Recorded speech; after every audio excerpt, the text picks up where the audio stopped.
श्रीगुरुभ्यो नमः। हरिः ओम्। नमः सोमाय च रुद्राय च नमः सोमाय च रुद्राय च नमः सोमाय च रुद्राय च नमस्ताम्राय चारुणाय च नमस्ताम्राय चारुणाय च नमस्ताम्राय चारुणाय च नमः शङ्गाय च पशुपतये च नमः शङ्गाय च पशुपतये च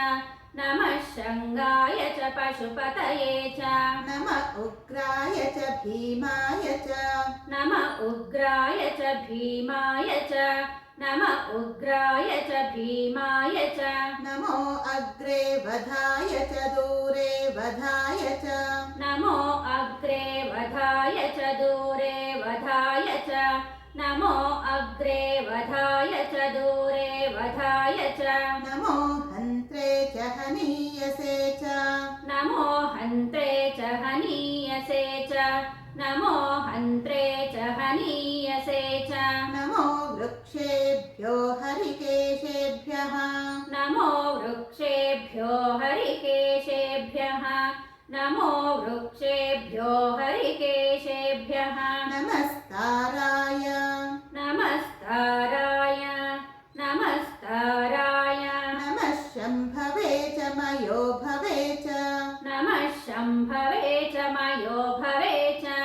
नमः शम्भवे च मयो भवे च नमः शङ्कराय च मयस्कराय च नमः शङ्कराय च मयस्कराय च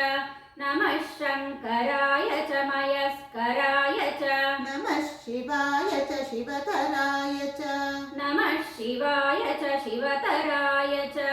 नमः शिवाय च शिवतराय च नमस्तीर्थ्याय च कूल्याय च नमस्तीर्थ्याय च कोल्याय च नमस्तीर्थ्याय च कोल्याय च नमः पार्याय च वार्याय च नमः पार्याय च वार्याय च नमः पार्याय च वार्याय च नमः प्रतरणाय चोत्तरणाय च नमः प्रतरणाय चोत्तरणाय च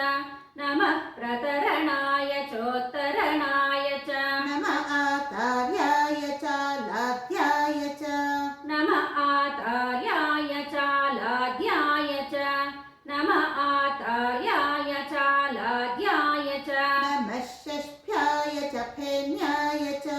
नमः षष्ठ्याय च फेन्याय च नमः षष्ठ्याय च फेन्याय च नमः सिकत्याय च प्रवाह्याय च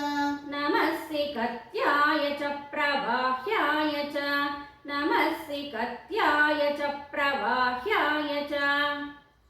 नमः सोमाय च रुद्राय च नमस्ताम्राय चारुणाय च नमः शङ्गाय च पशुपतये च नमः उग्राय च भीमाय च नमो अग्रे वधाय च दूरे वधाय च नमो हन्त्रे च हनीयसे च नमो वृक्षेभ्यो हरिकेशेभ्यो नमस्ताराय नमः शम्भवे च मयो भवे च नमः शङ्कराय च मयस्कराय च नमः शिवाय च शिवतराय च नमस्तीर्थ्याय च कूल्याय च नमः पार्याय च वार्याय च नमः प्रतरणाय चोत्तरणाय च नमः आतार्याय च लाध्याय च नमः षष्ठ्याय च फेन्याय च नमः सिकत्याय